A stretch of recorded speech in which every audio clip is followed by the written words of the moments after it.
What's up, you all? How you all doing today? Hope you all had a blessed day. First question on here is, what's the definition of insanity? Um, Today, I want to talk about that very thing. We really got, race pimping. It's really a big. If you think about it, politics for the past, let's say, for the past 16 years, has been about race. It's pretty much been a black and white issue when it comes to politics. Mainly, black people are being done wrong, white people are the culprits. That's pretty much been politics for the past 16 years. Um, it's been very heavily based on race, but it's because race is not only a controlling factor, but it's also an economic one. Um, People get rich off of race, talking about race, and we know that 99% of the rhetoric about race is false, coming from that one side. It's just not true. But it's very profitable. It's very profitable to make yourself a victim. It's very profitable to feed into the narrative. Matter of fact, I've seen people that were like um, conservative kind of content and then went to liberal to make more money, you know, because the liberal, I was talking today and somebody said this, Chase said this a couple of years ago, but he said, there are two types of people in the world: those that want to be accountable and those that don't. And that's pretty much it. Those that want to be accountable for, what God has set forth on their path in life, and others that don't. And it's just that simple. Um, you'll pretty much find that most people are going to fit, all of them going to fit in one of those two categories. But when it comes to the whole race narrative, the whole race narrative is that there's one group oppressing another group. Somebody left a comment on my YouTube video, the last one I did, and they said that I was doing the same thing that Ta-Nehisi Coates was doing. And I said, well, how is that possible if I disagree with him? So, for example, I don't believe that if a person goes somewhere and they ask the people what's going on, that the people are automatically telling the truth. I don't believe that. The UN came to America in September 2023, and they wanted to discuss racism. They met with 133 people, black people. What do you think black people told the UN? The truth? No. They told them lies. So if you go to another country, ask them how they're being treated, how am I to believe what they're saying is true or what's not embellished?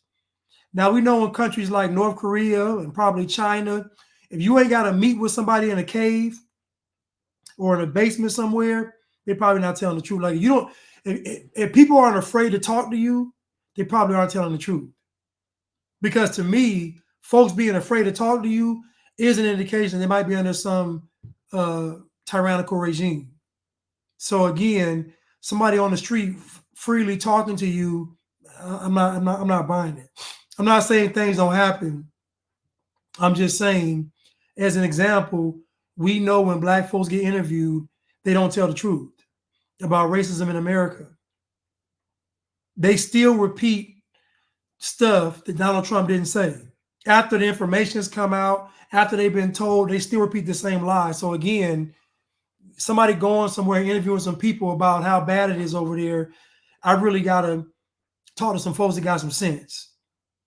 So anyway, they said I was agreeing with Tom, that I was doing something that the Ta-Nehisi Coates was doing, and I wasn't.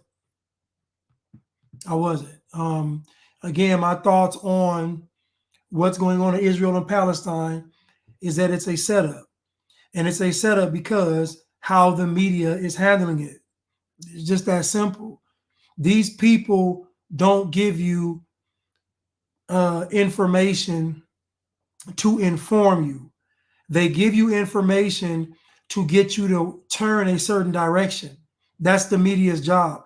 The media's job is not to inform you. It's just not. It's to get you to turn in a certain direction. So what direction do they want you to turn? Why would they show you all this horrific stuff on TV, on social media? They're showing you all this bad stuff. What's the reason?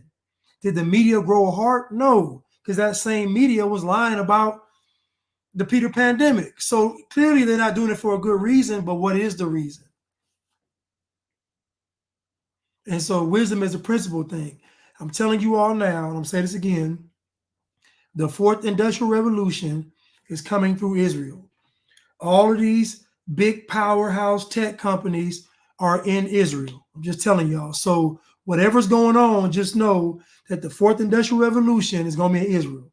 Now, wouldn't it be convenient for Israel, because the world is quote unquote anti-Semitic, then now they have complete autonomy and immunity to operate? How do you know that all of this stuff isn't being stirred up so they can get something passed in there? You just don't know. Again, these people are playing chess, not checkers. Most people are playing connect four with the bottom out. They just throw the chip in and chip go on the floor. These people are playing advanced Egyptian chess. So at the end of the day, the media is not your friend, and the media is showing you what they want to show you for a reason. They want to shape your mind to think a certain way. The consensus from the media is that Israel is wrong. So why does the media and the powers that be want you to believe that Israel is wrong? Why? We already established who runs the entertainment industry, who runs the media. So why would the people that's running it want you to have an unfavorable opinion about them? Doesn't make any sense. So you should know it's a setup. So again, I know people don't want to hear this kind of stuff, but this is Egyptian chess. It's Egyptian chess. They're showing you what they want to show you for a reason.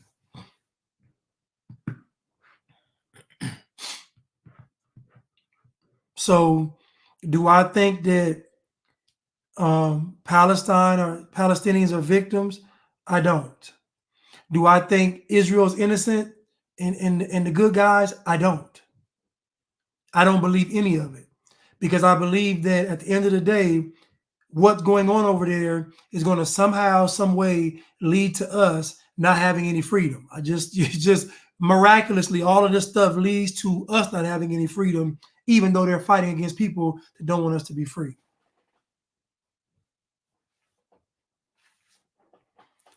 I'm just saying. Let's continue. I got this video from Leatherface.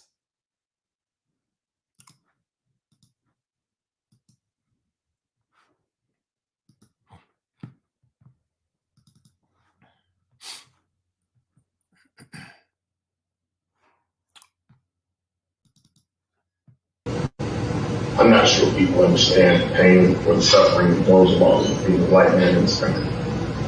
I'm not sure people understand what it means to stay strong in the country. I'm not sure people understand what it means to have your back against the wall.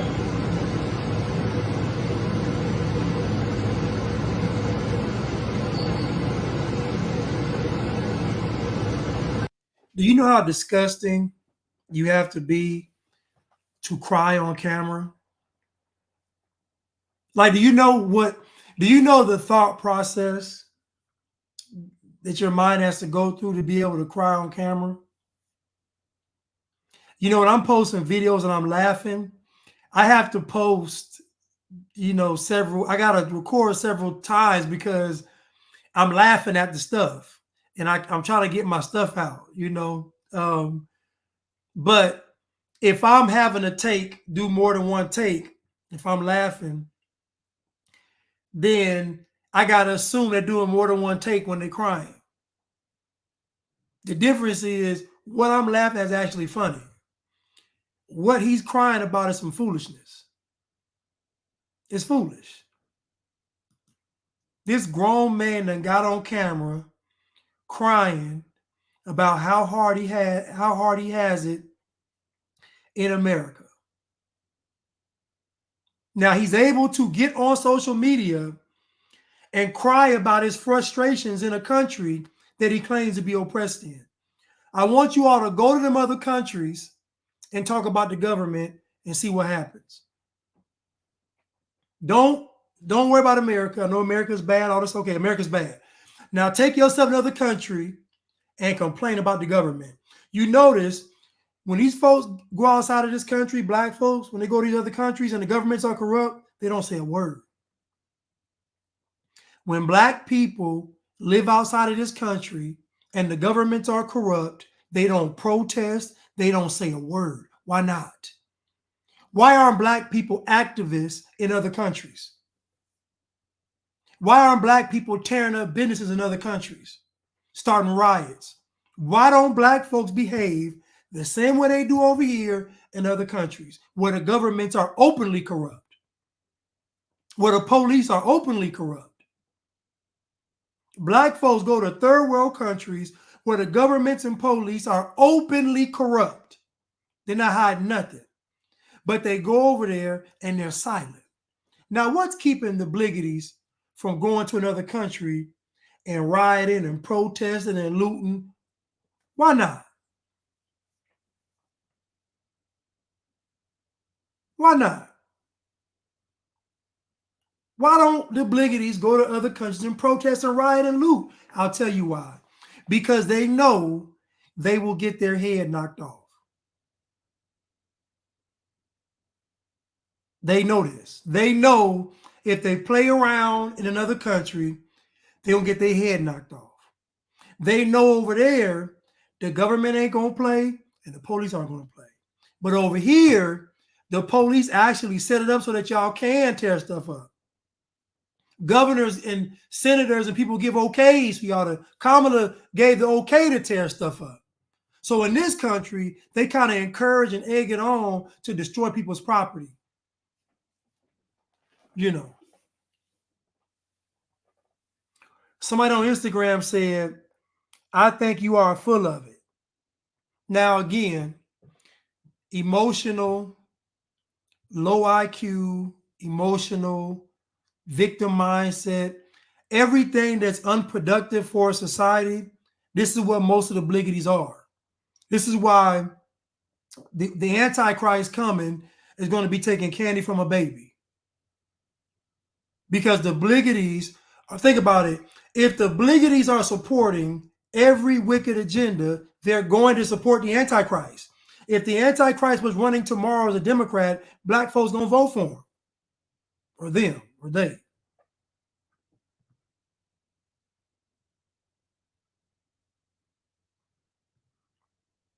But let's continue.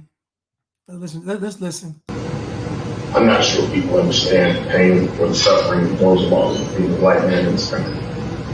I'm not sure people understand what it means to stay strong in the country. I'm not sure people understand what it means to have your back against the wall.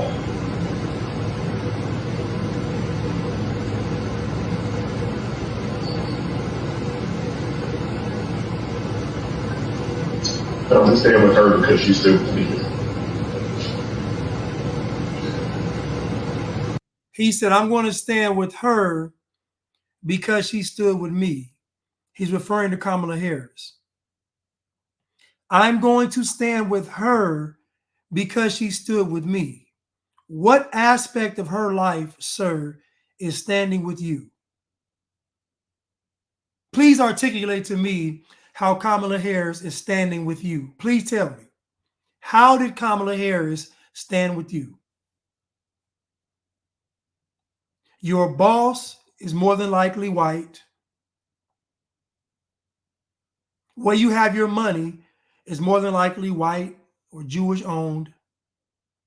Where you get your clothes, white. Like everything in your life is white. So if anything is standing up for you, it's the white people. Because everything you do is white. Your ear pods in your ear, your suit, everything is white. So tell me, in your white existence, how did Kamala stand up for you?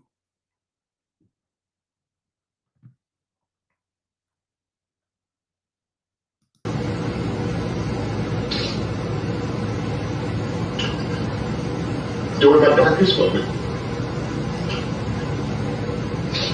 I almost lost my daughter. when I had to protect my wife, when I had to fight for a black woman in the hospital. I almost lost my daughter when I had to protect my wife. I had to fight for a black woman in the hospital. You see, what you have to realize, people, is that when the Bliggities have a grievance about something, they think that any type of resistance in life is linked to racism. They don't understand that bad things just happen sometimes. They don't understand that. They believe that their life is supposed to be perfect, which is why I say they don't like to compete.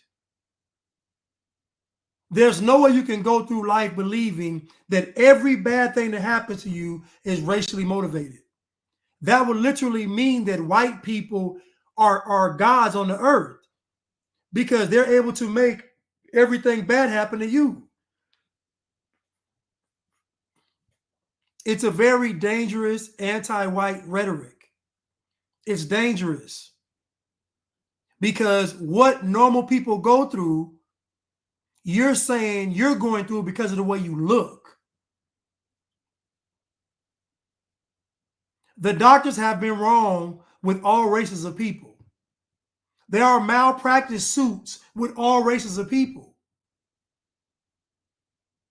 Just go Google malpractice suits and look at the people they're suing.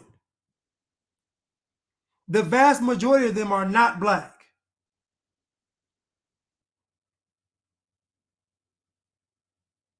So again, Leatherface said this is propaganda. He's trying to make you believe that his wife went through something. What did she go through? This is what I mean by going to interview some people and asking them how bad it is somewhere. Imagine interviewing him. Imagine a journalist from Palestine coming over here and interviewing him. What is he going to say about America? He's going to lie. So when that same journalist from Palestine goes back to Palestine and starts getting on TV, what's he going to say? Have you been to America? They're suffering.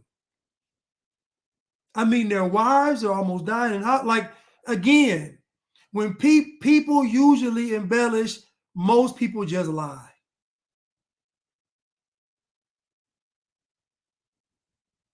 Because folks want to feel more important than they are.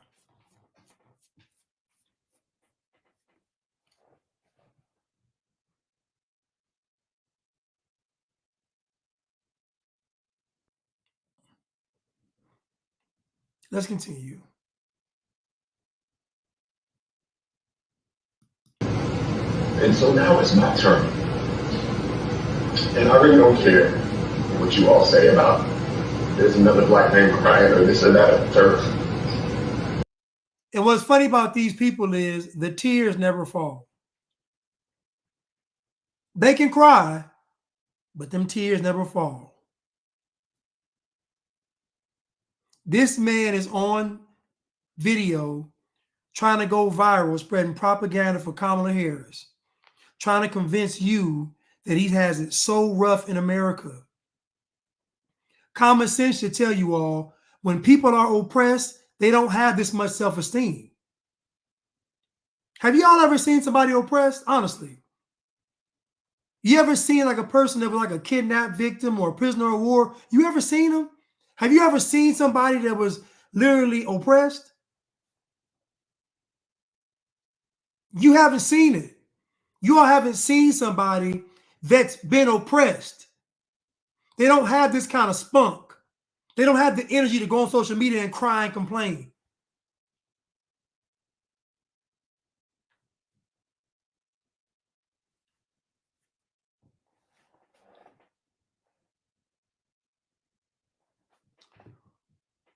You see what I'm saying? You've never seen oppressed people. You've never seen people actually impoverished. You haven't seen it. Go to the places in America where it's the poor white people and see how they look. See how they look. They don't have any pride. They don't have any nice shoes. They poor. So this notion that black people are experiencing all this oppression, but they're able to have resilience through it is false. If black people were really like what they say they are, then black culture couldn't exist. If the Bliggities were able to maintain character through oppression, black culture couldn't exist. The fact that black culture exists means that whatever black people are responding to, it's bad. They're having a negative response to it. It's not good. So this notion that black people are going through all this struggle, what struggle are they going through? What struggle?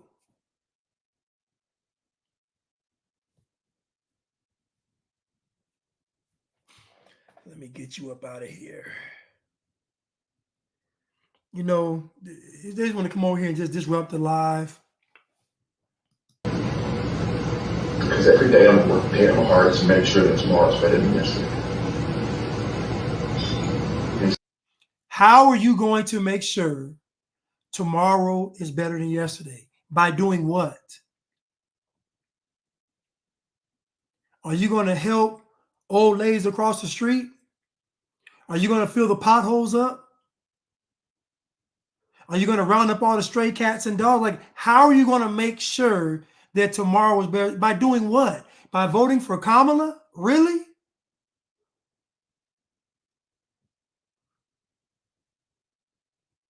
Right, Mr. Milton. Every time I ask someone black who's bothering you, I hear crickets. Yes. Who is bothering you? So donate, stand up today, because if we do not change the country we're living in, our daughters, our sons are going to have hell to pay. Change the country from what? What kind of America do black people want? I'll tell you. They want a communist one. A part of black folks not like wanting to compete is not wanting diversity. Black people don't want people out there disagreeing with their rhetoric. They don't. When they say they want America better, what they're really saying is they want America to be communist, where it's just one narrative, one opinion. And make no mistake about it. If white people are on the bottom of the totem pole and black folks they won't be at the top, but if they're above them, they're still going to blame them.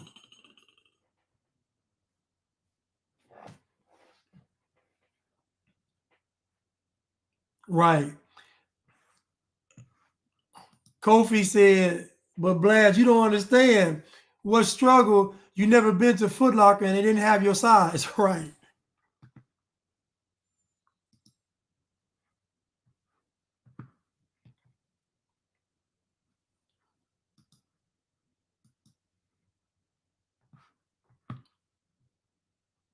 Let's continue.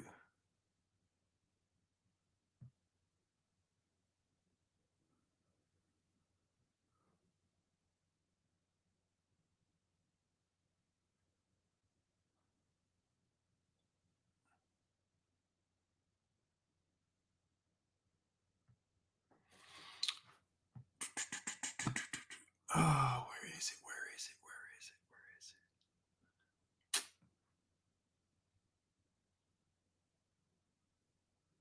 it? Dang, I didn't get it. Oh, shoot.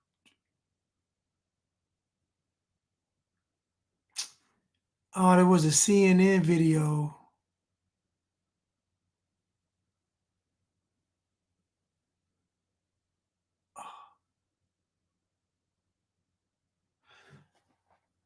Hold on one second. Shoot.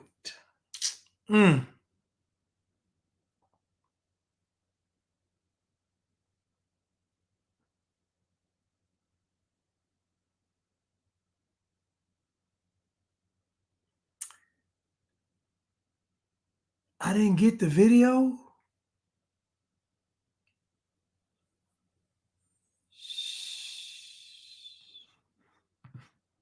shoot. Hold on 1 second. Hold on 1 second, Instagram. Because there was a video and I don't see it. Ah, shoot.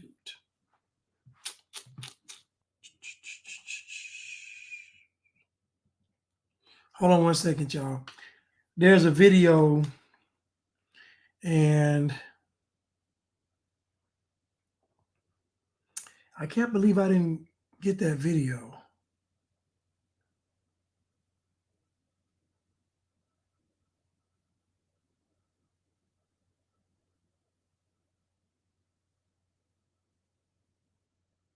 I can't believe it.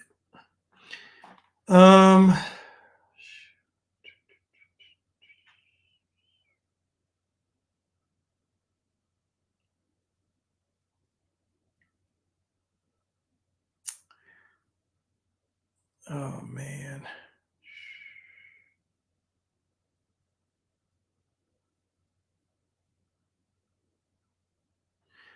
I'm trying to.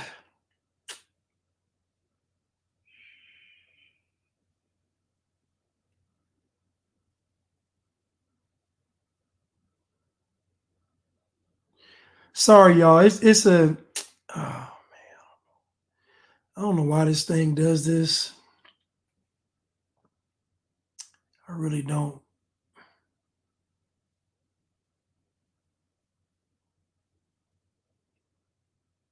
Let me do this. I'm sorry, y'all. Just give me 1 second.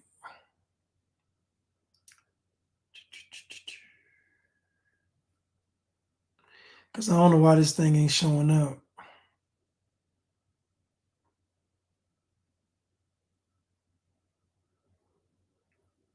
Here we go.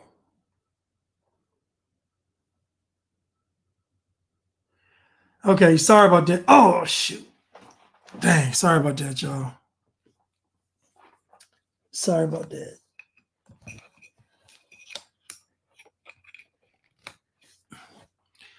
Sorry about that, y'all. I done closed out my IG on accident. Dang.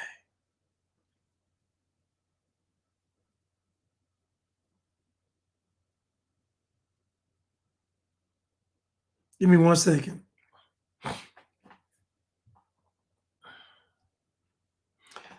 My bad. Matter of fact, while I'm doing this, let me play this video.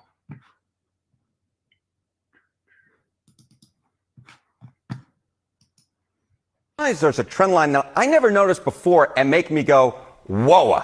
This is one of them, all right? This is the Democratic margin among black men under the age of 45 in presidential elections. You go back to November of 2012, what do you see? You see Obama by 81. Clinton only won him by 63. Then we're all the way down to Biden last time around by 53. A tremendous drop already.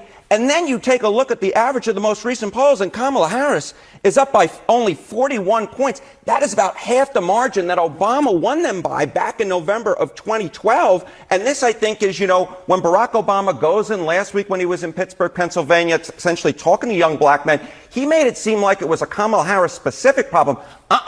This is part of a long-standing trend of young black men moving away from the Democratic Party, and Kamala Harris is just the latest to face that magnitude of younger black men going towards the Republican. That was So, as you can see, Obama was talking about black men as being an issue, but this guy on CNN is breaking down that this decline has been happening since he was president. So from 2012 on, they've been losing ground with black men since then. And I would say that part of that is the increase in the red pill content and also the increase in the information that's out there. And this is why they want to get rid of social media, because they can't compete with it. You can't compete with you watching a video on your phone that's with you all the time versus you having to sit down and watch something on TV. They can't compete with social media. But let's continue. What's most interesting here is the trend line and where some of the biggest drops happened or already happened in this case. How about black men overall? How about black men overall? It's part of the same picture. We're looking once again, if younger black men, it looks like the worst Democratic performance since 1960, since JFK versus Richard Nixon. It's the same thing among black men overall. Again, part of a similar trend, but here actually the drop-off isn't as dramatic, right? Barack Obama won him by 85, then you see 71 with Clinton, 69, Biden, basically the same thing, holding steady. But here, again, very, very weak, only a 54-point margin. Now, again, still winning them by a large margin, but considerably lower than what we're used to, certainly considerably lower what we had during the Obama years. The bottom line is Kamala Harris with younger black men and then black men overall putting in historically weak performance for a Democratic candidate. Is she getting any relief with black women? All right. So, we're talking about the trend line, right? And black. So she's losing ground, or she's lost ground. I can't even say it's she. The Democratic Party has been losing ground since Obama. And again, I believe that Obama did more harm than good. And it shows with black men, because when Obama was exposed for who he really was, he was the queen of the LGBTQ movement. So that's what he was. And so, and he was a bomb dropper. But on top of all that, so Obama basically duped black men, as you can see. Then when that was over with, black men have been going down ever since. Kind of Clinton and Biden were the same, but then with Kamala, it's a major drop off. Again, they're competing with an information age, and they're competing with the red pill movement. And so, this isn't a quote unquote Kamala issue. This is a Democratic Party issue. The Democratic Party stands for things that are anti-men. It's anti-masculine. It's anti-character. It's anti-honor. It's anti-moral. It's anti-competition. It's anti-things that are innately in men to do. It's just anti all of it. And so as time progresses, these people know, the powers that be know, the black vote is going to dwindle down year after year after year, because it's just too much information out there. It's too much information, and it's just too much. So they're trying to set the stage now to where the black vote is irrelevant. Now, we know last election, the 24% of the black vote, 24% of the Democratic vote came from black people. That is huge. 24% is huge. That means the black vote literally sways the election. Think about a 25% chunk of votes that could go to either side. That wins the election. So in 2020, 24% of the Democratic vote came from black people. So now this time, they're not going to get 24%, and they know it. So what they did was they brought in 15 million to 20 million people, which is probably about the same number of black people that be eligible to vote or that will vote. Probably 15, 20 million people. So what they, so they secured another voting base, because they know, based on what we're going to see right now, is that the black vote has been doing this. It's been trending down.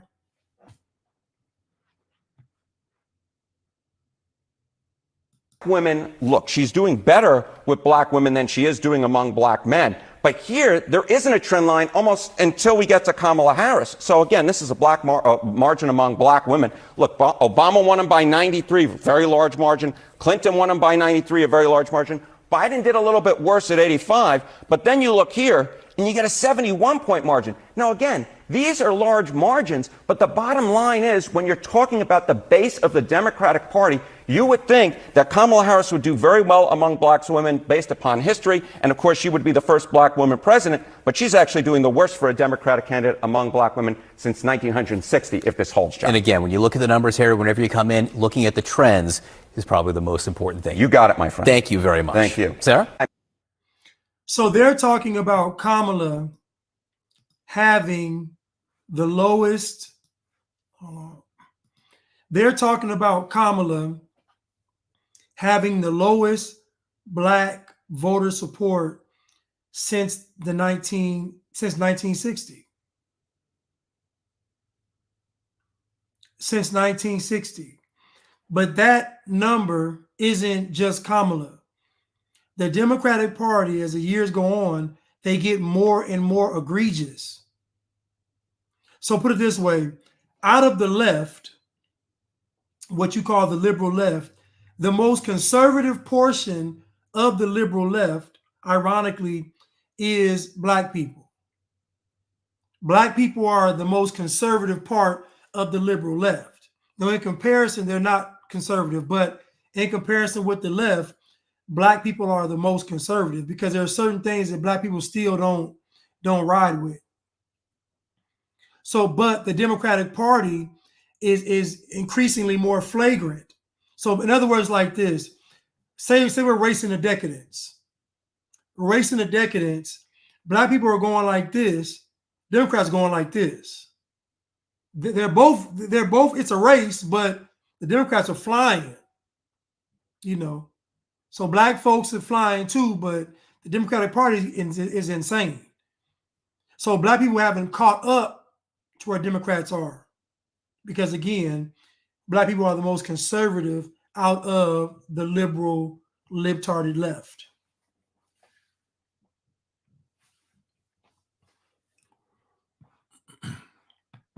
Let's continue.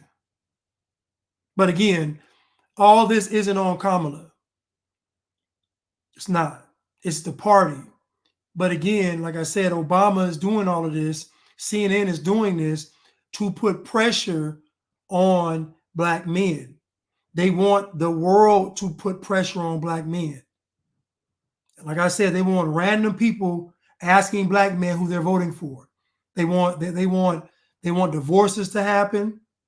They want fights to start. They want all-out chaos for black men attempting to stand their ground. Like I said, Obama did that because he's a communist. He wants to disrupt any type of black unity that there might be, any type of influence that black men may have, because the most conservative portion of the black population is the men, whether they be the men that are mid-30s to older, whatever, but it's the men. The men are the most conservative. So the most conservative group out of the liberal left is black men. And that's why they're the target.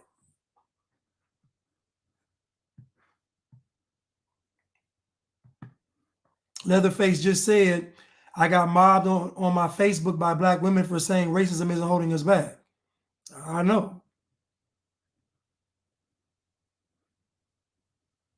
Let's continue.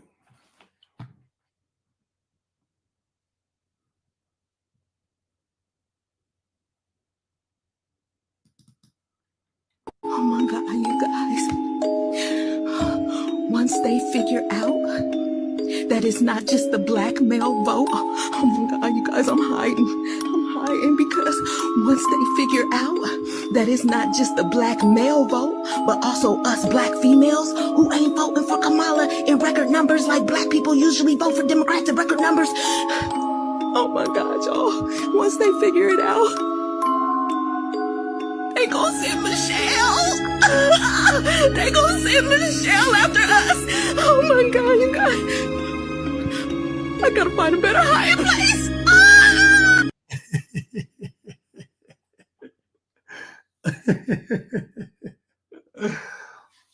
Oh, listen, the internet is undefeated, man. Social media is undefeated. They're going to have to get rid of it. They're going to have to, as a strategy of war against the people, they're going to have to censor the entire internet and social media. They have to. They can't compete with it. If they allow, and think about it, it's already restricted now and they still can't compete. They can't compete with the restrictions. Can you imagine? Oh my goodness, come on. Come on, man. They can't compete with it. Even with the restrictions, even with Mark Zuckerberg working with the government, even with YouTube working with the government, even with all these platforms working with the government, being communist, censoring free speech, even with all of that, they still can't compete with social media. You can't compete with somebody having their phone in their hand all day. You can't compete with it. You can't compete with somebody getting notifications from a content creator giving them the truth. You can't compete with it. So what they're going to do is just implement global communism, globalization. That's it. That's all they're going to do. We got to shut everything down.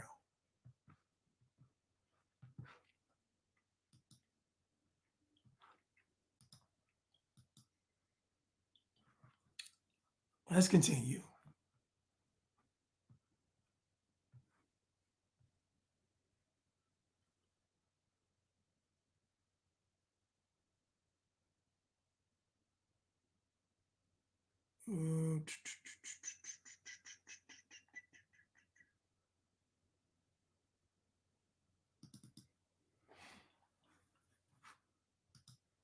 One more thing I want to ask you before you go, and I think it's the fun part. I want to Okay. ask you about your plan for Black men. Yes. It's something huge Yes. that you have just released this Yes. week. We're talking about 1 million loans that are fully forgivable up to $20,000 Right. to Black entrepreneurs, men and women, Yes. correct? Expanding access to bank accounts, expanding the child tax credit. Many things that you're Housing. doing. Don't forget Housing, my housing. lowering rent, making it affordable to buy a house for Yes. first-time home buyers. Correct. Talk to me about this Yes. plan, just in Yeah. summary, and, Yeah. and how this will impact not only Black men, but all Black people. Sure. So look, I grew up in the middle class. My mother worked hard. She saved up, and by the time I was a teenager, she was able to buy our first home. I will never forget where I came from. Okay, by the way, my opponent, Donald Trump, was handed $400 million basically on a silver platter and filed for bankruptcy 6 times. So just keep that in mind about who's coming from where. I know the ambitions, the aspirations, That is a communist statement. That is a communist statement. The assumption that because someone was handed down money, inherited some money, that makes them what? A bad person? It makes them evil? It makes them wicked? It makes them racist? Like, what does Donald Trump inheriting money have to do with the price of tea in China? How was Donald Trump's upbringing? I'm gonna tell you this right now. Most folks that I grew up around in the what you call the hood, the ghetto, Black folks ain't got no character. It'll be a bunch of moral, upstanding people coming from the hood. Where y'all grow up? The hood ain't filled with this bunch of great, upstanding, honorable people. Are you crazy?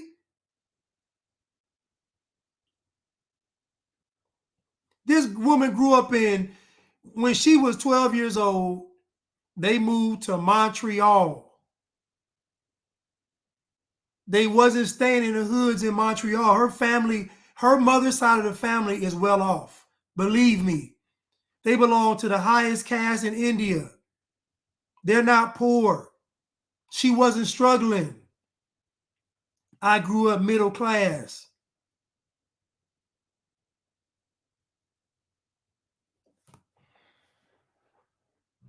incredible work ethic that exists in our community. I know the dreams that exist, but not everyone has started out on the same base in terms of being able to realize their goals and their dreams. I don't like Kamala's neck. And I don't know what it is with her neck, but it looks like I don't like it. I don't know what that is. I just don't like it. I don't know if it's a suit she got on. It was an alien up under there. I don't know. All I'm saying is I don't like her neck. But I'm also going to say what she's talking about is socialism. So what if somebody wasn't born with an inheritance? So what if we aren't all equal? Who said we had to be? I told you the spirit of Blackness, one of the spirits, is not wanting to compete. It's a non-competitive spirit. Caitlin Clark went to the WNBA and they immediately made it about her race. You know why? Because they didn't want to compete. They didn't want anybody analyzing her game. So they made it about race. They didn't want anybody saying, you know what? The reason why Caitlin Clark is so popular is because we're in the Steph Curry era and she plays like Steph Curry. We are in the long shot era, similar to the baseball era where it was the long ball. Chicks dig the long ball. We are in the long shot era. So instead of them wanting to compete and expand their games, they said, oh, it's because she's white. There's a spirit of blackness. You know, there's 5 spirits, but another one is sixth one is a lion spirit. So the 7th one is a non-competitive spirit. This notion that things have to be equal is insanity. Everybody's not going to be born on the same level. Guess what, Kamala? Some of these people's parents were terrible parents. Some of these parents manage their money poorly. Some of these parents have a problem with spending. Some of these parents aren't good parents. And because they weren't good parents, their children are suffering. This notion that because you grew up impoverished that you're righteous and noble is a farce. The most wickedness you're going to find is in these inner city areas. And we know that based on the abortion rate and the homicide rate and the rates of illiteracy.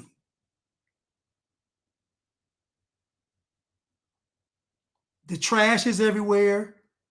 All kind of ungodly acts taking place. This notion that because you didn't grow up like Donald Trump, that you're somehow better than him, you're more righteous than him, is a farce.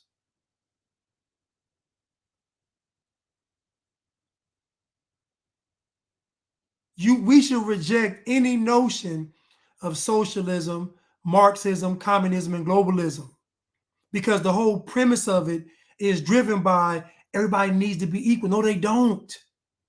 No, they don't.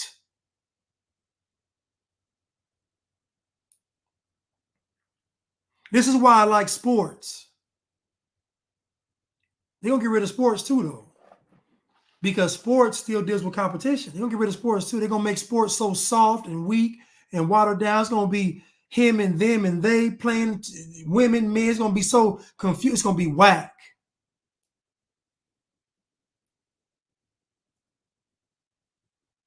But sports is reality.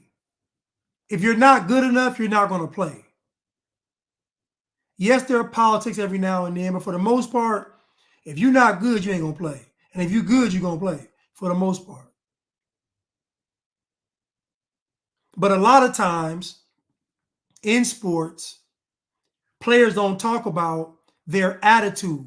So a player may be good, but he'll never tell you what his attitude was off the court or with the coaches or with his teammates. In the locker room, that stuff matters. That stuff matters. You can be a great athlete, but your attitude can ruin it all. I had a friend of mine in the NFL. He was coming up on his to get his retirement for his, I think, his 5th year. He was 1 month away, and he got cut. He was 1 month away from getting his pension, and he got cut. But when I talked to him, he told me he didn't know that how he was with the coaching staff mattered. He said he wouldn't speak to the head coach. He wouldn't try to talk, nothing. He just was an a-hole to the head coach. He had the talent, poor attitude. So this notion that everything has to be equal is Satan. It's satanic. Life is a vending machine. If the Snicker bar costs $1 and you put in 75 cents, it's not for you to tear the vending machine up. This is what they're thinking. Their thinking is, I got 75 cents. No, this is their thinking. The Snicker costs $1. I got a dime. I'm going to put this dime in, knowing it's not enough. And if I push this button and don't get a Snickers, all hell going to break loose. And that's what these folks are doing. They are putting an insufficient fund in the vending machine. And when nothing drops, they tear it up. So Kamala Harris, even in this plan for black men, is still socialism. Let's continue. So my plan is to build what I call an opportunity economy, which means giving people an opportunity to actually achieve those ambitions, those goals, and those dreams. Now think about this now. When Joe Biden was running for president, you didn't hear none of these libtards talking about put America first. I want you to just pay attention to the things that Kamala is saying and the things that Trump is saying.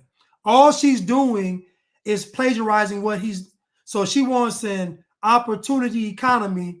Trump had an opportunity zone or zones. She wanted no tax on the tips. Trump done said it. She's talking about put America first. Trump been talking about that.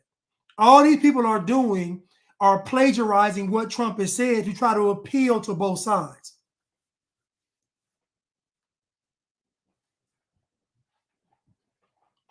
Let's continue.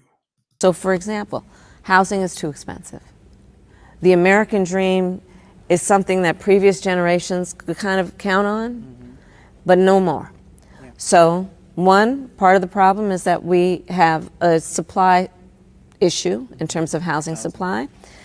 My plan includes working with developers to do and home builders to create incentives for them to build 3 million new homes by the end of my first term. Now imagine her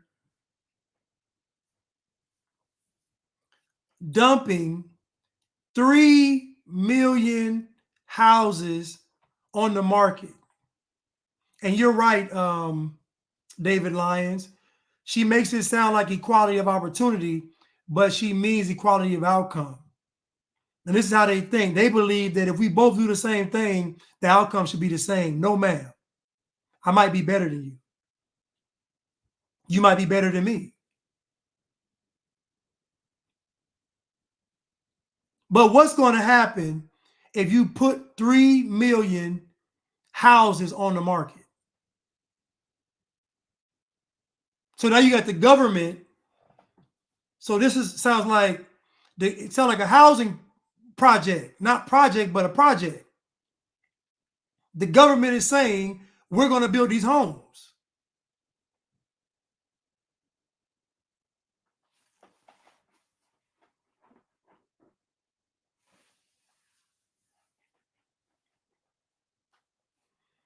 JV Chanel said, also she's from California, so much land over there, but the environmentalists won't let them build. She's talking about buyer's market. Thank you, Tish. It hurts the seller. So really, her goal is to basically, if you own a home, you about to lose. That's her tactic. For you to own a home and your home not be worth anything because there's so many homes on the market. That's her goal. Not a home don't mean anything. Their goal is to get, again, to de-incentivize private property ownership, land ownership, all that stuff. You're going to put it's already 1.8 million homes on the market now. I think it's 1.5 or 1.8. You're going to try to add 3 million more. So now your house ain't worth nothing. So now you done fought, scrounged, saved, worked for this house you got. And somebody going to be able to walk into a house that's going to be bigger than yours, better than yours for nothing, for a fraction of the cost.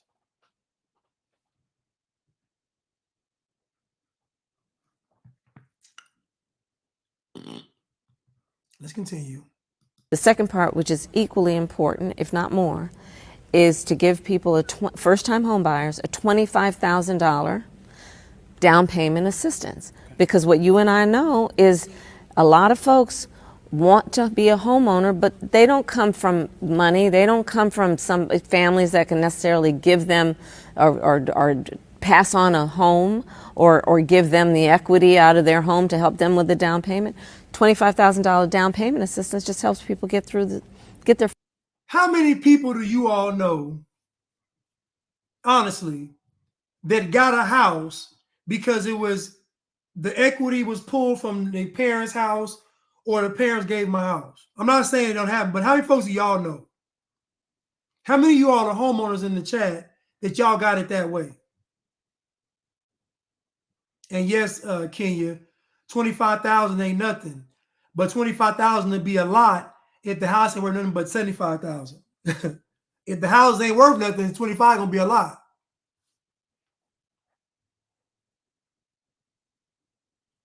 Tish said none. Tierra said no. Mr. Milton said no. David Lyons said none. Kofi said not me. So nobody's, not that I know of. So everybody getting their house off the muscle. What I'm hearing. Somebody said I wish I had to marry and screw somebody to get mine. So listen. So what I'm saying is that most of the people that we're talking to got their house off the muscle. She's making it seem like if you have a house that you somehow are some part of some privileged group. No. Most folks get their home because they qualify for the home loan.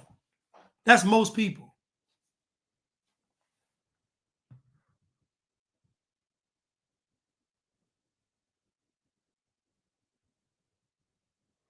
Tish said, I purchased both my homes without help from anyone.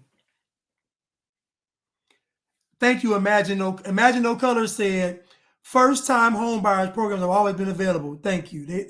But again, most Democratic voters are low information, low IQ. They don't process things. They're not going to go out there and look. They're not. First-time home buyer programs exist right now, and they've always existed. JV Chanel said, I got approved today for a home, or pre-approved.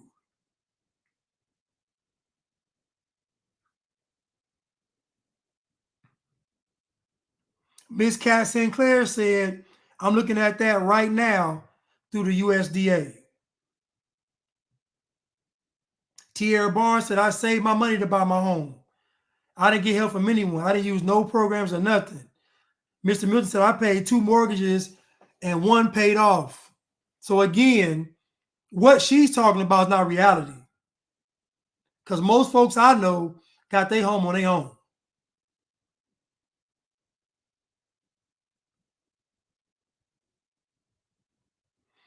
David Lyons says you can get a government loan, but those are created to scam you out of your money and your home and deliberately overqualify you. Mr. Milton said he's almost done with the second mortgage about to pay off. So again, what she's talking about is cap. Most people get their home off the muscle. Foot in the door to then save up to cover a mortgage. $6,000 child tax credit. I'm expanding the child tax credit to $6,000 for young families so that in the first year of their child's life, they have the resources they need to buy a crib, a car seat, clothes, knowing that all parents have a natural desire to parent their children well, but not all parents have the resources to be able to do that. Opportunity. Small businesses.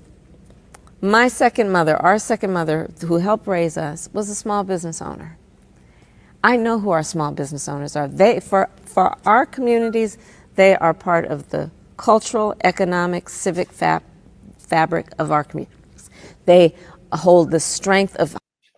She grew up. Am I tripping? Kamala grew up Indian. What are we talking about? This girl was in Montreal from age 12 to 19. Her formative years. She lived in Montreal, upper middle class. Dare I say rich, affluent area, affluent school. What are we talking about?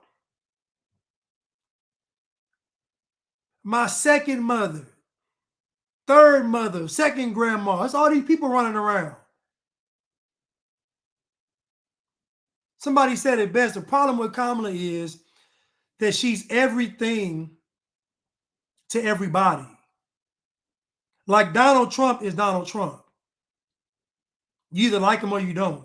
But Kamala, depending on who's in front of her, that's what she is. There is no such thing as an authentic Kamala. She is whatever's in front of her. A literal chameleon. Literally.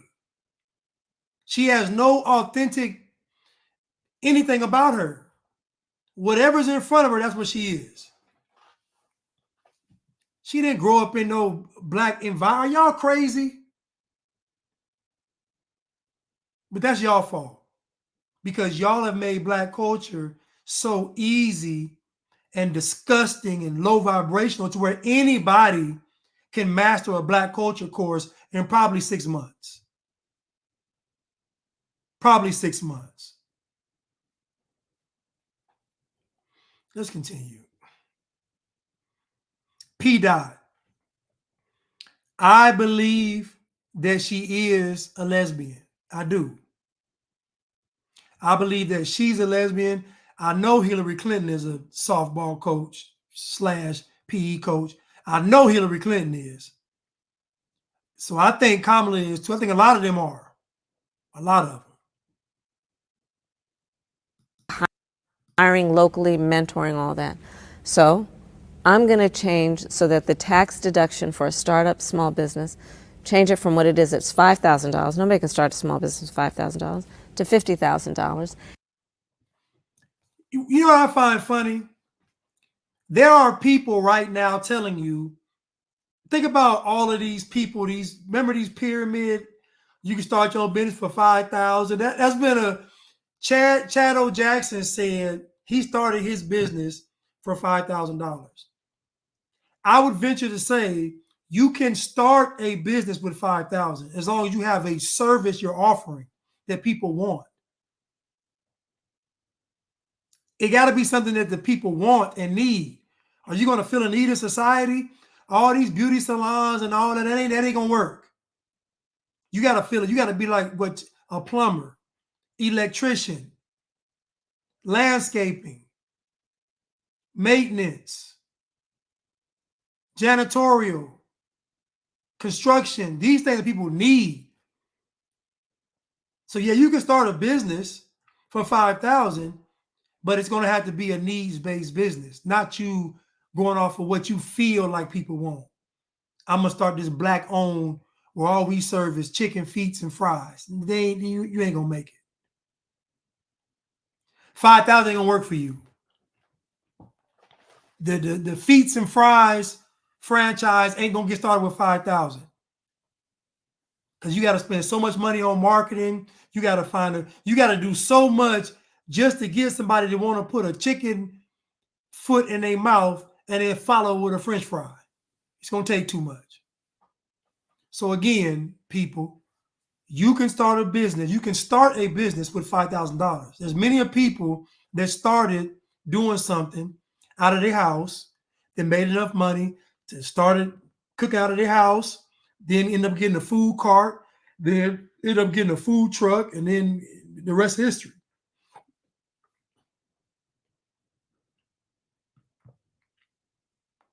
But you can start a business for $5,000. Don't listen to leatherneck, wrinkly neck Kamala. And included in that, knowing that a lot of startup businesses then have overhead around, for example, what they need to do to buy equipment. For those who are startup and don't have the connections historically, a $20,000 forgivable loan for them to be able, for example, to pay to set up a really good website so Do you that fear their business it might could then intersect with thrive. PPP loans and how, a mess, some people were involved with that, the PPP loans and fraud and all of that? Fraud, listen, I spent a career prosecuting people for fraud. So we will take care of the abuses, but that's not a reason to not give people an opportunity to thrive. I think there is a real misconception that people just, and only their highest aspiration is to have a job. That's not where I come from in terms of how I think of it. The baseline should be everybody has a job. What we should be doing is creating incentives for people to be able to build wealth and build intergenerational wealth. But again, knowing. How are you going to get people to want to build wealth? Why are we removing the whole human factor out of this? To want to build wealth takes a level of ambition, takes a level of discipline. You have to want to build wealth. She's assuming that most folks out here don't want to do it. Most folks don't want to buy a business or own a business. Most folks don't want the home because of the responsibility. This notion that people are out here struggling and just asking, they're not. Most people are complacent. That's the nature of humanity. Right, Prudence? She's never created a company. She's never created a company. Ever. She doesn't do business. What does she do? She got pushed through Howard. She got pushed through law school. They gave her the bar exam. She got put in the, like her whole career is orchestrated. Her whole career is orchestrated. Most of these people that we've seen, they had smart folks around them. It wasn't them. We ought to go back and examine all these great so-called black folks of black history and see if they're really legit. I don't believe they were. Can you imagine Kamala in court? Stop. Prosecuting somebody? Stop.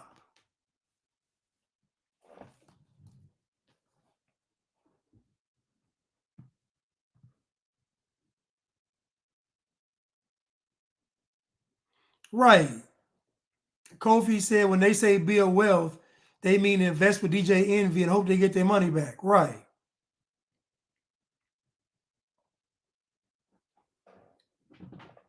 She acting like people are ambitious. People want this. Most people don't want the responsibility. That's why socialism is so appealing.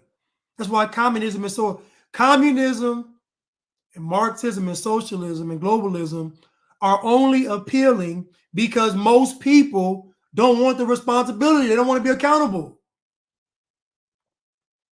The majority of humanity will accept a universal basic income. The majority of humanity will accept universal basic housing.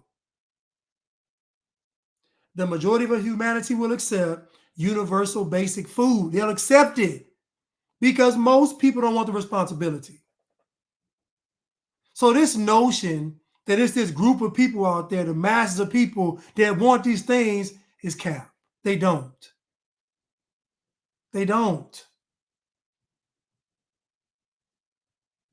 Let's continue. That not everybody starts out on the same base, but when you give them a little bit to just compete, they will work around the clock, good ideas, innovative ideas, and when they have just that little bit extra, it gives them what they need to actually get in there, compete, and thrive. That's the $20,000. That's the theory behind the $20,000 forgivable loan for people at a certain threshold, to just give them the resources, like I said, to start up a website, to buy the equipment they need depending on the kind of business that they're creating, so that that's not the barrier to what otherwise is going to be their incredible work ethic and hustle to actually make a success out of their smart idea that actually has relevance to the community. Wow. We are watching. Thank you so much, Vice President You're Kamala welcome. Harris, for It's joining good to us. be with It's you. so important It's that good you're to be back here with you. talking with us. Black media, Of it's so course, important. of course, Thank you. always, always.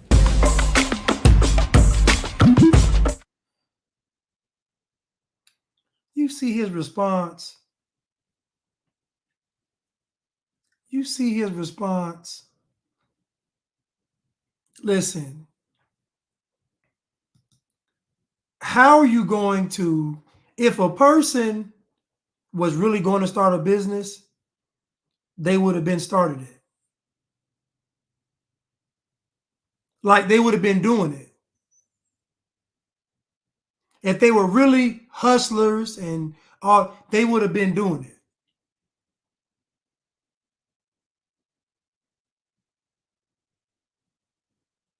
They would have showed up to the job site and said, all I got is 3 tools. So if you need me to hammer something, unscrew something, or tighten something, or loosen, I can do it. And they would have worked their way up. Chad O. Jackson started his business with $5,000. He worked, saved up money, and started it. It wasn't this deep process of if it got a little push, no, it's if you want it or not. Again, they don't want it. I'm not talking about starting a business. I'm talking about starting a business that is going you'll be able to pass down to your children.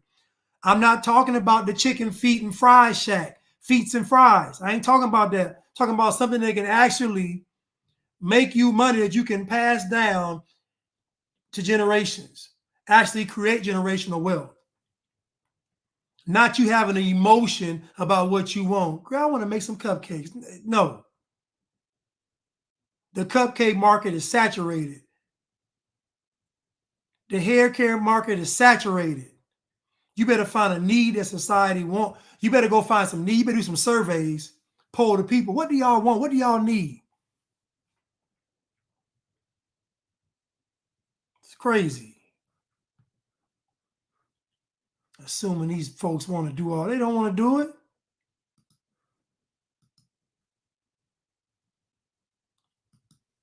They don't want to do it.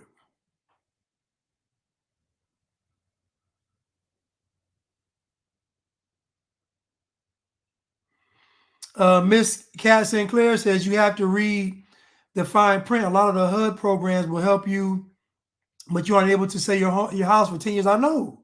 It's always a catch. It's always a catch.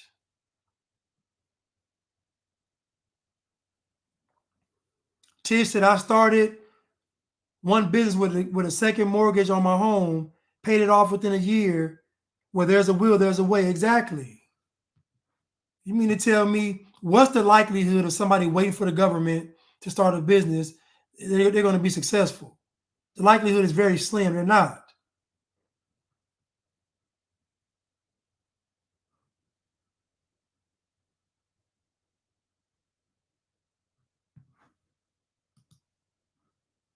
Thank you, keeping it. So keeping it real says, now listen, I don't know why you would pay to give me these kind of remarks, but I'll take it. Thank you for the money. Keep it yourself said, Blanche dumping on black folks again, pathetic Negroes trying to tell us we don't want to work. Then most of us have jobs on our middle class. Damn. So thanks for a donation, dummy. But if we play the tape back, I didn't say that most black folks didn't want to work. I said that most people in general didn't want to be business owners. So get that Tootsie Roll out of your ear. You got a sugar daddy in your ear. Get it out. You're listening too hard. I didn't say that black folks didn't want to work. I said that most people did not want to be business owners. And that's a fact. They don't. Most people want to work, get a check, and live their life. But thank you, dummy. I welcome all insults as long as you're paying $5. Let's continue.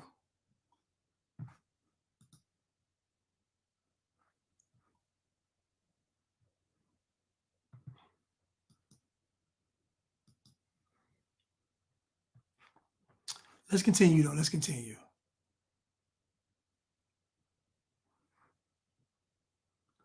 Speaking of, now I'm going to save that one. I'm going to save that one.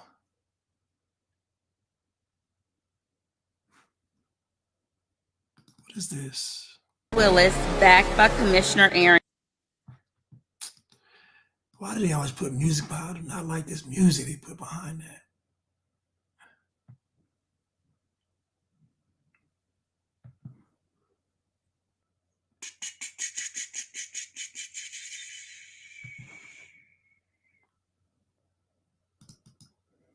I think the ugly always tries to take the forefront. So I can say that my DMs, comments on my social media have been flooded with nasty comments, which ironically comes from the side that's supposed to be inclusive, full of joy. Yet they are the nasty ones, bringing up skin color, talking about my kids. It's just ironic that that's the side that is talking the way that they do. But on the flip side, there are so many people who are so grateful that I'm using my platform to, bring awareness to this and showing that you don't need to be brainwashed by the media and their agenda. So I think that is really amazing that there are truly a lot more Republicans than the media portrays. We're just not the nasty ones and we're not the loud ones. So this young lady said she supported Trump. And so she got all kind of hate on in the media, but on social media, sorry. But if you go to her page, she been getting hate. Like it ain't nothing to do with Trump. She's been like, I went to one of her posts and it was her with her friends. And the black girls was mad that she didn't have any black friends. Think about this. Like, think about you growing up with some people and black folks telling you gotta add some black women to the fold. You gotta have black. You guys go out there and try to find some black friends somewhere. No. So they've been talking about this woman. It wasn't because of Trump. They've been getting on her.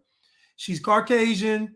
Her husband is a millionaire NFL player. Of course, they hate that. They hate that. They hate that. Even though they would never ask her how she treats her husband.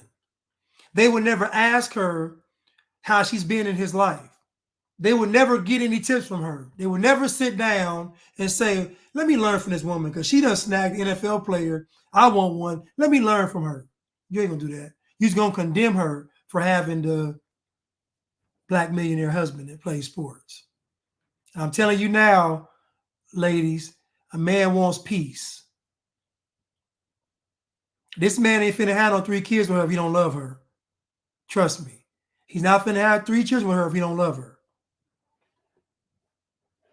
He ain't doing it because she's white. That's actually insulting to a black man. Yeah, it is. That's him.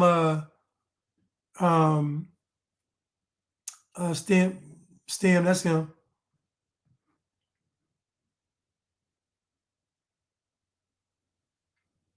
So again, let's continue though. Let's continue.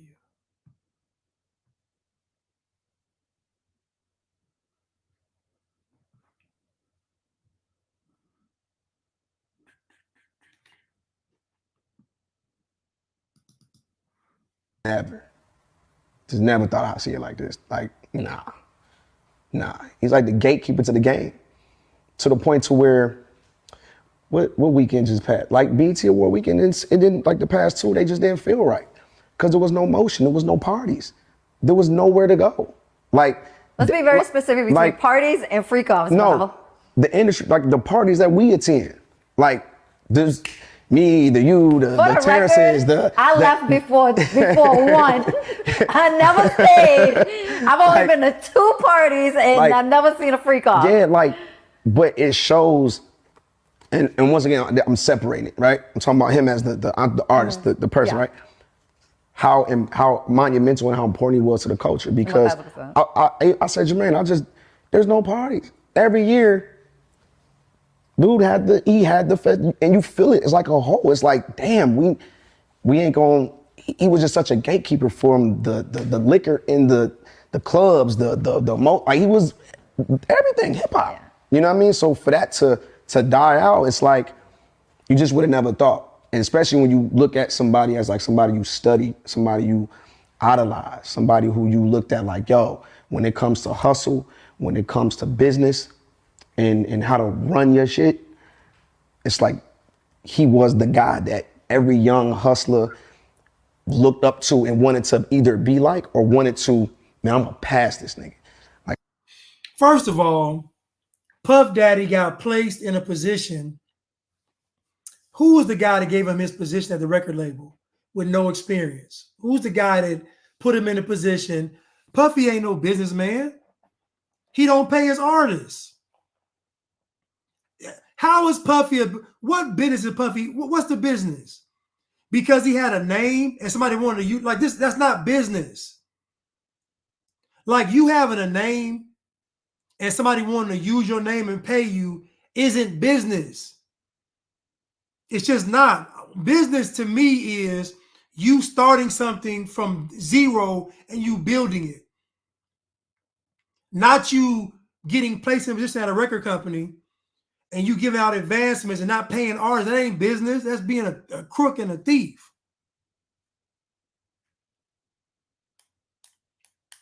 Yeah, that's who it was, Clive Davis. Clive Davis. He ain't no that's not hustling. That ain't a hustle. The purest form of a business is the little children, with a lemonade stand. That's the purest form of a business.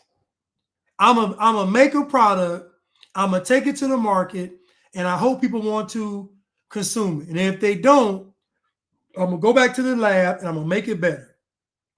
That's business. Clive Davis giving you a position and you having that position with a budget and you go out. Now you can say you an eye for talent. I give him that. He can spot talent, but he don't pay him. And then when he found out Biggie had the publishing, the Junior Mafia, it was over for Biggie. So again, all of this businessman and all this hustling, it ain't hustling, man. That ain't hustling. You selling drugs requires you to have some kind of business acumen. It does. Because you got to know where to sell it, how to sell it, get your clientele, have your product right. So business aspects go into selling drugs. But if you rob the drug dealer, that ain't business. Robbing the drug dealers is not business. Running off on the plug is not business. Setting up shop and going from a rock to 100 keys is you got to have some business skills. Granted, it's illegal, but you still got to sell the product.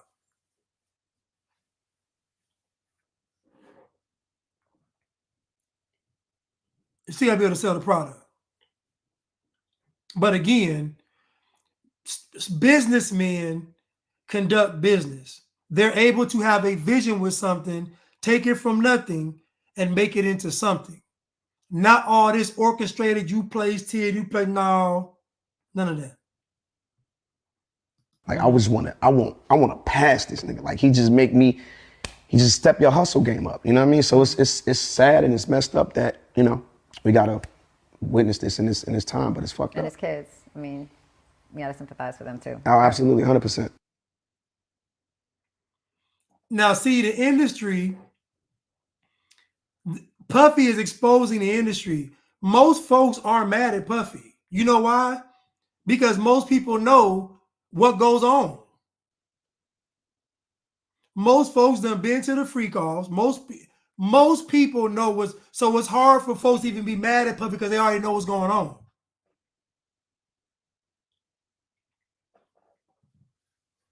There are very few victims in the world. Very few. So all of these people are complicit with Puffy. All of them.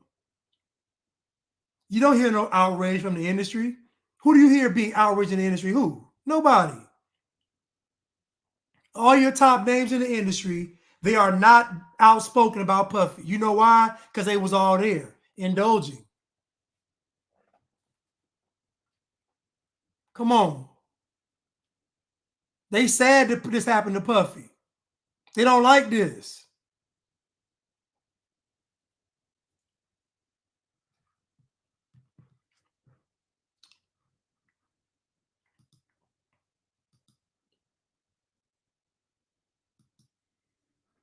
Let's continue. Y'all saying Bow Wow broke? It might be.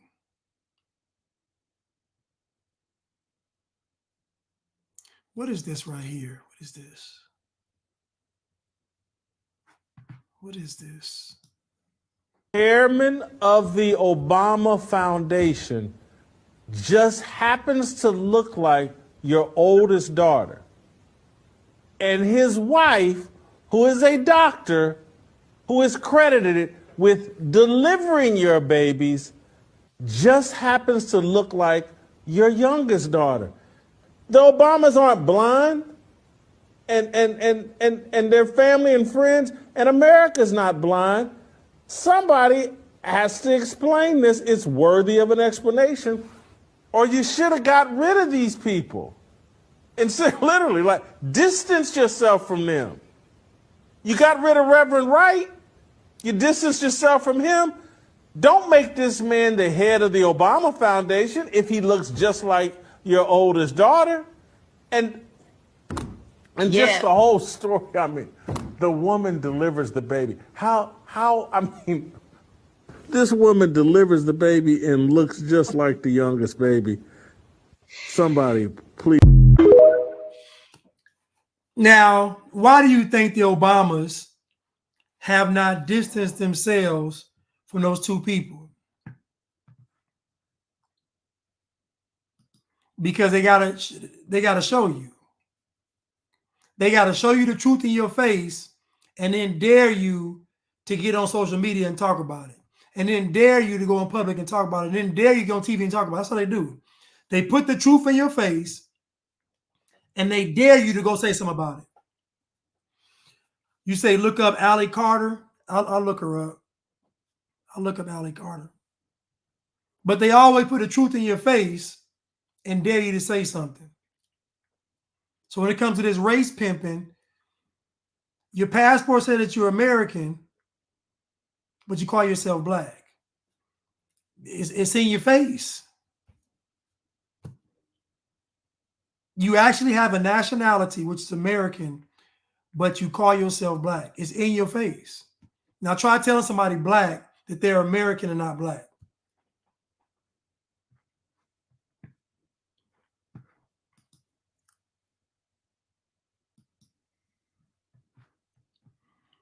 You got time for one more video.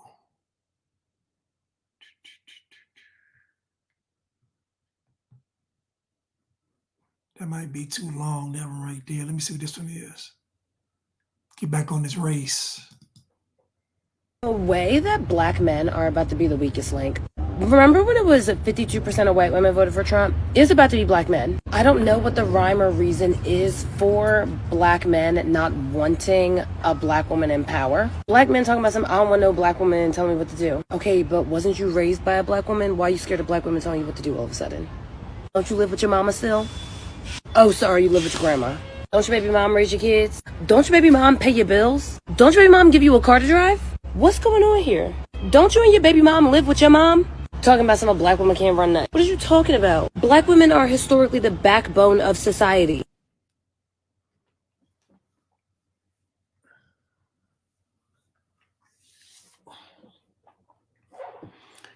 First of all, ain't no black man said he don't want no black woman telling him what to do. I guarantee black men are not fooling with her because of her policies. It's again, this is a propaganda take. Again, they keep skirting around the issue. It's her policies. She's a politician. That means she has policies attached to it. Skipping over policy, talking about, I don't want no black, no. Now think about this. Now think about, she thinks that this video is going to motivate black men to vote for Kamala after she just insulted them. Like, this lets you know the dysfunction in the black community. She didn't insulted all black men and then expect them to acquiesce and vote for Kamala. Zero respect. But guess what, black men? It's your fault. It's your fault. It's your fault. You made this bed. Because see, when you encountered a woman like this, you didn't put your foot down. You was weak for the trim. You met a woman like this, and you didn't set any kind of standard. You just acquiesced, slept with her, and all hell broke loose. And now she on here insulting all of y'all.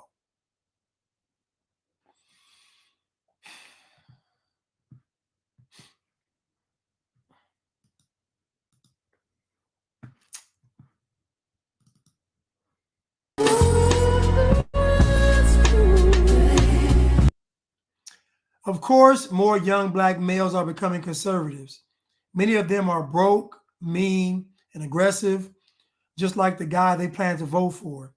They know what conservatism will really do, force black women to stay stuck with them through reproduction and at home taking their abuse.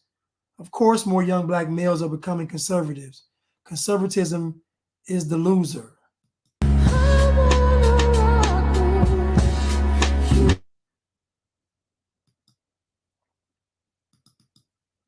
Now, I'm going to say this again. I always say this. Have you ever in your life seen a broke black Republican? Have you ever seen a guy saying, I'm a Republican black guy, and he was broke? I'm not saying he has to be rich. I'm saying, you ever seen a black guy that was just broke saying, I'm Republican? Have you ever seen a broke black Republican? The answer is no. What conservative men conservative men that are broke? Doesn't make any sense. The nature of him being conservative would mean he wouldn't be broke. He'd be industrious. And then she says, as she has all this luxurious hair that isn't hers, she done got this hair from India, then already cast a spell on it. That's why she ain't got nobody. More than likely jabbed up, more than likely educated, more than likely feminist, more than likely Marxist, more likely hard to deal with. She says that black men want black women stuck at the home with their children to endure their abuse.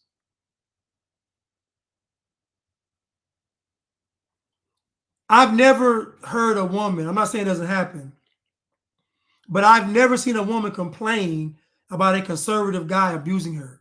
I'm not saying it doesn't happen. I've never seen that complaint. I've never seen the stigma of Pookie, Ray, Umar, and Jamal and them. I've never seen that label thrown on conservative men. I've never seen it. When it comes to degenerates that are men, it's almost never conservative men. It's almost always liberal/democratic men.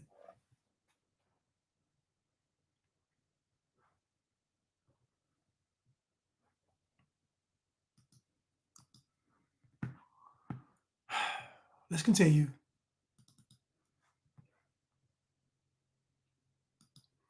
For all the black men that won't vote for a female president, Please stop expecting your mom, grandmother, or sister to save you in time of need. Last time I looked in the mirror, I was black and female too. What? Let me read it again.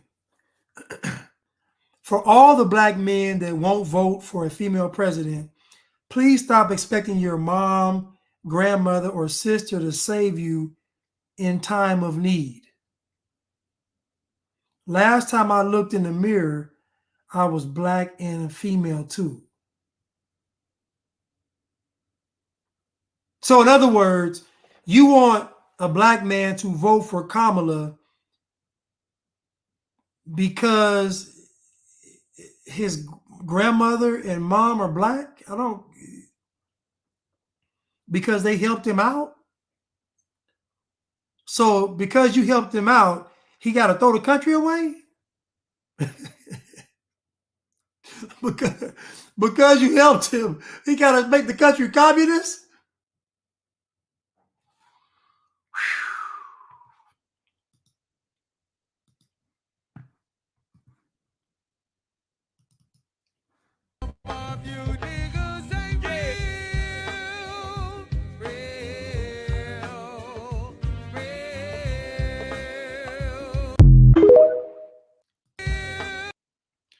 Black men hating on Kamala because she's a strong woman of color, but most of y'all were raised by strong women of color.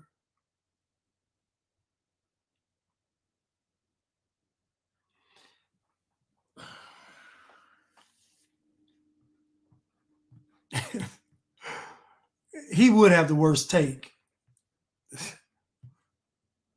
He would have the worst take. Black woman is the only woman in America who goes out publicly and talks about her man. We don't know what the Chinese man do. We don't know what he does, how he act in the house, how he deal with shit. We don't know that. We don't know what the Arabs do. There's a lot of people here. We don't know what those men do. The Latinos. So we don't know what they do. But everybody know what y'all do because we told them.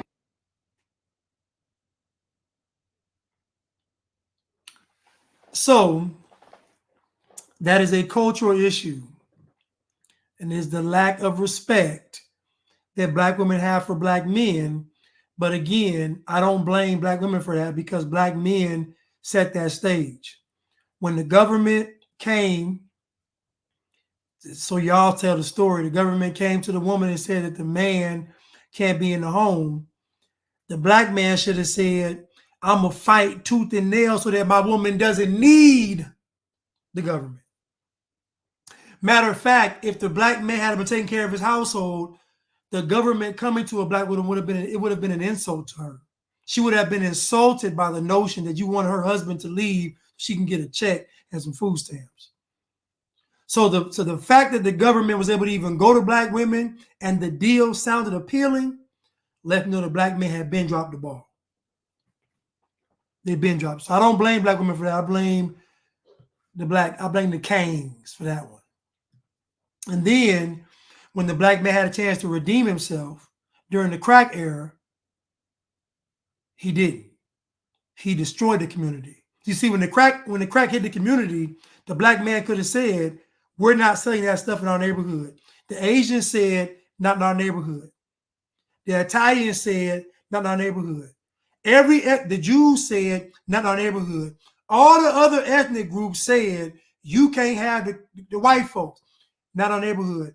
Every other ethnic group said, you can't have crack in our community. But only one group of men said, bring it here. And that was black men. So even when black men had a chance to redeem themselves, they didn't. So I don't blame the women for not respecting you all. I blame you all for not having them to be respected. That's what I blame. And even now, in 2024, you could still stand up and say, we putting our foot down, we ain't taking it no more, we done with all of it, but you still won't do it. The majority of you all are gonna go to that booth and you're gonna vote for Kamala. the majority. So I don't blame the women. I blame you all.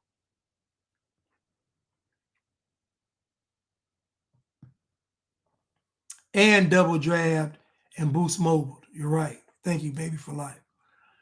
Cruise Missile, thank you so much for the super sticker. I really appreciate it. Thank you so much. EWP, always good, Brother Blast. Thank you so much, sir. I really appreciate it. Idris Singleton, thank you so much, sir. I really appreciate it. Thank you so much. Keep speaking the truth, brother. Thank you so much, Maynard. I really appreciate it. Mr. Milton, thank you so much, sir, for the super sticker. I really appreciate it. Thank you. Kofi 19, thank you so much for the super sticker. I really appreciate it. Thank you. Keep it to yourself. Thank you, dummy. If you want to insult me, please. It's going to be $10 next time. The next insult is going to be $10. Keep it to yourself. But thank you. Integrity. I always appreciate the work you do, Blanche. Keep going. These people lack character, morals, and integrity. Keep waking them up. So if you notice, the last live, Cutting Through the Culture, I wore the integrity shirt. This is her brand. She has an entire brand, awesome clothes. I got sweatsuits from her, hoodies, everything, socks, underwear. True entrepreneur. She got her clothes in stores. She's out of the Bay Area, San Francisco. She got her clothes in stores, everything. But truly inspiration. Thank you so much, Mercedes. I really appreciate it. Thank you so much. But her brand is integrity. I like what it stood for because she has integrity. Shelly Day, good content. Thank you. Thanks. Thank you so much, Shelly Day. I really appreciate it. No, not tidy whities, boxer briefs. Thank you, Shelly Day. And thank you to Angel Wings for moderating. Thank you so much. I really appreciate it. And thank you, Goddess Navi, for moderating. Thank you so much. I really appreciate it. Y'all are truly a godsend. Thank y'all so much. Everybody that tuned in today, thank y'all. I love y'all. And I will see you all Wednesday. But I love y'all so much. And I'll see y'all on Wednesday. Thank you. And have a great evening. Thank you.